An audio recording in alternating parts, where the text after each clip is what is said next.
সকালেই অসুস্থতা বোধ করছিলেন তামিম ইকবাল। ডিপিএল এ শাইনপুকুরের বিপক্ষে ম্যাচের মাঝেই খেয়ে নেন গ্যাস্ট্রিকের ওষুধ, পরে হাসপাতালেও যান। এরপর আবারও অস্বস্তিতে ভোগেন। পরে জানা যায় ম্যাসিভ হার্ট অ্যাটাক হয়েছে তামিমের। হার্টে পরানো হয়েছে রিং। চিকিৎসক জানিয়েছেন এখনো আশঙ্কামুক্ত নন টাইগার ক্রিকেটার।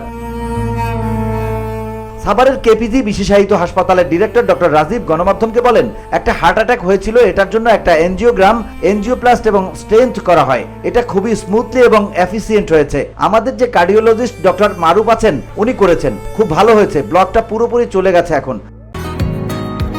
বসুন্ধরা, উত্তরা, বনশ্রী, কুড়িল ও বাড্ডা সহ রাজধানীর বিভিন্ন স্থানে অভিজাত ও অত্যাধুনিক মানের ফ্ল্যাট কেনার এক নির্ভরযোগ্য প্রতিষ্ঠান প্লেজেন্ট প্রপার্টিজ লিমিটেড। তাই আপনার স্বপ্নের আবাসনের জন্য আজই যোগাযোগ করুন। Pleasant properties limited, where destiny matches eventually. আমরা যেমনটি বলছিলাম একটু ক্রিটিক্যাল কন্ডিশনে ছিল, এখন উনি অবজারভেশনে আছেন, একটু সময় লাগবে। আমরা সবাই ওনার জন্য প্রাণপণে চেষ্টা করছি।